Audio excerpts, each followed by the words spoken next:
প্রিয় দর্শক, আমি শফিকুল ইসলাম এবং আপনারা দেখছেন আরামবাগ টিভি। দর্শক, এসএসসি তো আজকে লিস্ট প্রকাশ করেছে একটা, অনেক কষ্টে দাগিদের।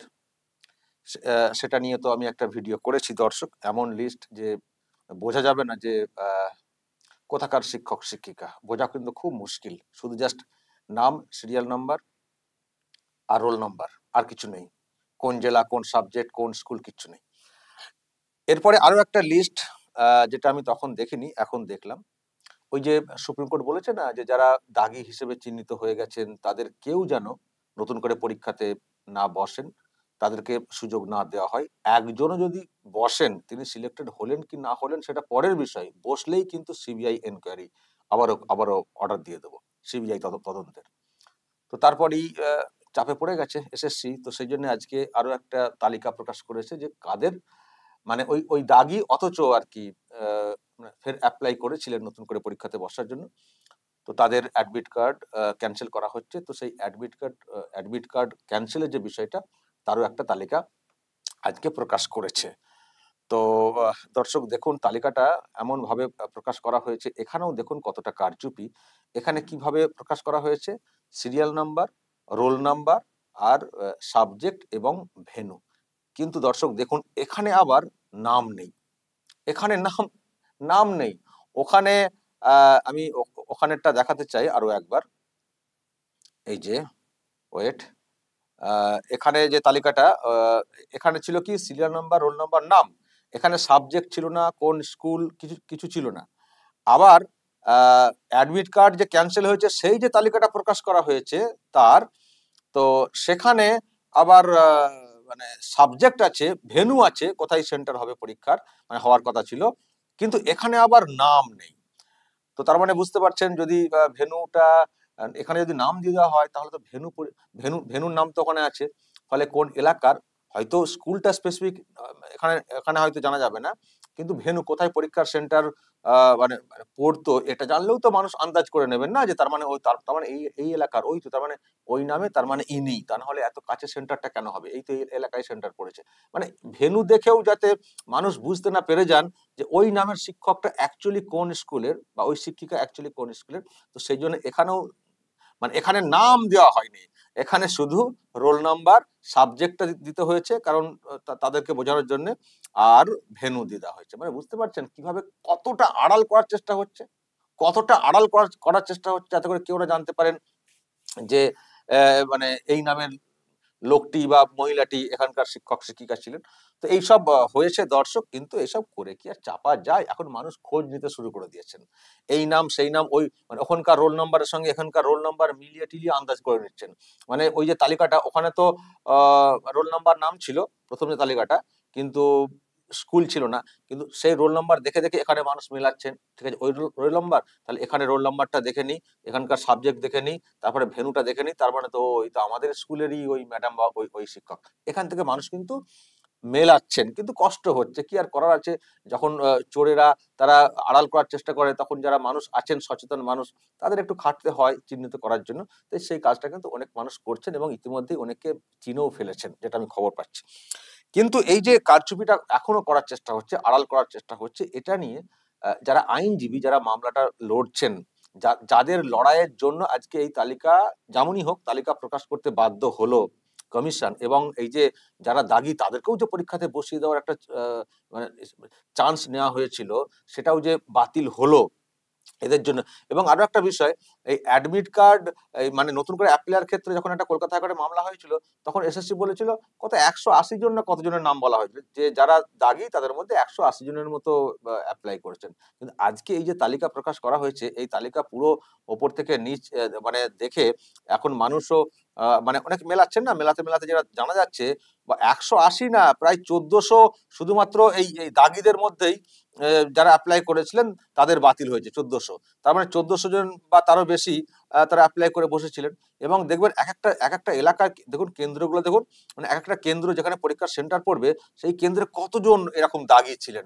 আমি জানি না এটাও কোনো একটা প্ল্যান করে করা কিনা, যে দাগীদেরকে সব এক জায়গায় বসাতে হবে, বসিয়ে তাদেরকে যে কোনো মূল্যে পাস করাতেই হবে, বাদ বাকি তো আমরা ইন্টারভিউ বা ওইসব জায়গা থেকে ঠিক একেবারে মানে করে দেবো, মেরিট লিস্টে তুলে দেবো, চাকরি যাতে নিশ্চিত হয়। দেখবেন এক একটা ভেন্যুতে অনেক করে আমরা দেখছি, এক একটা ভেন্যুতে অনেক করে আমরা দেখছি এই দাগিদের ফর্ম ফিল আপ করানো হয়েছিল। তো যাই হোক দর্শক, এখন বিষয়টা হচ্ছে যে যারা মামলা করেছেন তারা এখন কি ভাবছেন।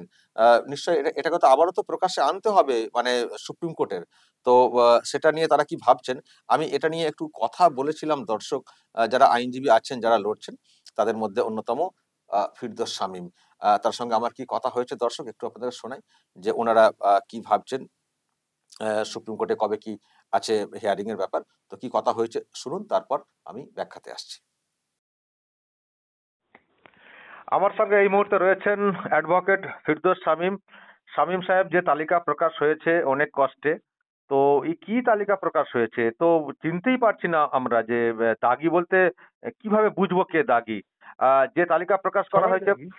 সবাই দাগি, কিন্তু আমরা তো চিনতে পারছি না যে কে কোন এলাকার কোন স্কুলের। এখন তো একই নামে অনেকের অনেক শিক্ষক শিক্ষিকা থাকতে পারেন, ফলে কাউকে বললে হয়তো বলবেন যে ধর এটা আমি না, অন্য না, এই নামে তো অনেকে কেউ থাকতে পারেন। কিন্তু আমি যেটা বলতে চাইছি যে এটা কি তালিকা প্রকাশ করা হয়েছে, তার সাবজেক্ট নেই, তার আহ, এলাকা নেই, তো এত লুকোছাপাটা কিসের জন্য? এই তো সেই আড়াল করার চেষ্টা হচ্ছে। এবং আর একটা বিষয় দেখছি, যেটা অ্যাডমিট কার্ড ক্যান্সেলের যে তালিকাটা প্রকাশ হয়েছে, ওখানে আবার সাবজেক্ট রয়েছে, ভেন্যুও রয়েছে, কোন এলাকাতে মানে পরীক্ষাতে বসার কথা, ওখানে আবার নাম নেই। মানে কি ওখানে ওখানে নাম দিলে কি মানুষ চিনতে পেরে যেতেন যে কোন এলাকার? সেই জন্য কি নামটা দেওয়া হয়নি? আর যেখানে নাম আছে সেখানে এলাকা নেই, একদমই। স্কুল নেই। এটা কি তালিকা প্রকাশ করা হয়েছে? কি করবেন আপনারা এরপরে? এত লুকোছাপা, এত আড়াল করার চেষ্টা এখনো? দেখুন, এটা এই কারণেই করা হয়েছে, আপনি যে এক্স্যাক্টলি যেটা বুঝেছেন সেটাই। এরাও প্রথমে যখন আদালতে এর আগে যখন মামলা চলছিল, মহামান্য বিচারপতি সেই সময় ছিলেন অভিজিৎ গঙ্গোপাধ্যায়, তার ঘরেও যখন প্রথম তালিকা বের করেন এই নাম টাম কিচ্ছু রাখেননি। পরবর্তীতে তিনি নির্দেশ দিয়েছিলেন, তারপরে সেই নামযুক্ত লিস্ট বের হয়। এখন আপনি বলবেন যে এই তালিকা, আপনি সর্বপ্রথম নোটিশটা দেখবেন। নোটিশে 4 নাম্বার লাইনে চলে আসুন, লিস্ট 1 বলে মেনশন করেছে। কেন? এই তালিকা সম্পূর্ণ তালিকা নয়।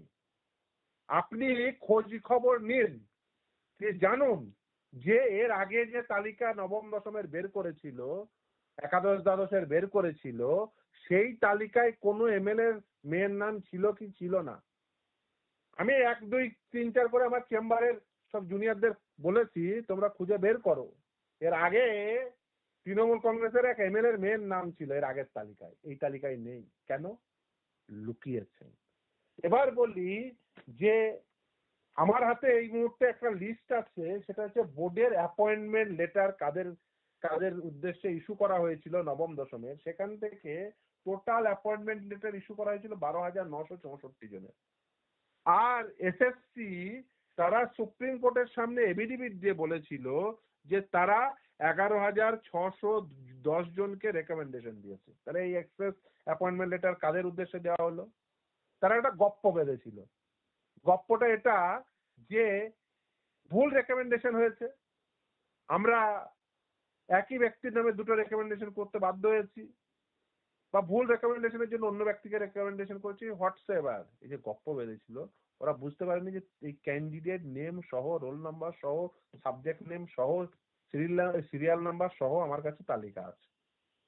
এবং এই তালিকা অন্য কেউ সাপ্লাই করেনি, আদালতের নির্দেশে বোর্ডই সাপ্লাই করেছিল। ফলে এই যে চুরি করে চোরেরা কি করে, ধরা পড়লে যতটা পারা যায় মাল রেখে দেয়, চুরির মাল। এরা এরা এক্স্যাক্টলি সেটাই করেছে, চুরির মাল যতটা পারা যায় লুকিয়ে রেখে দিয়েছে। চুরির মাল সম্পূর্ণটা আদালত বলেছে পাবলিশ করতে হবে, পাবলিক ডোমেনে দিতে হবে। লজ্জা করছে এদের নাম দিতে। মানে এমন এমন ভাব দিয়েছে, নাম কোথাও দিয়েছে, কোথাও নাম দেয়নি, মানে যাতে করে পাবলিক ডিরেক্টলি চিনতে না পারেন, ওই হয়তো আন্দাজ করবেন। মানে এই যে একটা এইরকম, আমি যেটা বলতে চাই শামীম সাহেব, এটা এটা কি আপনারা ফের আনবেন নজরে সুপ্রিম কোর্টে? দেখুন, আমাদের খুব স্পেসিফিক একেবারে প্রেয়ার নিয়েই সুপ্রিম কোর্টের সামনে যাওয়া, অ্যাজ ওয়েল এজ আমরা কলকাতা হাইকোর্টের সামনে কন্টেম্প রেখেছিলাম, এখন বর্তমানে সুপ্রিম কোর্টের সামনে পেন্ডিং। সুপ্রিম কোর্টের সামনে আগামী 2 তারিখেই একটি কন্টেম্প মামলা উঠতে চলেছে।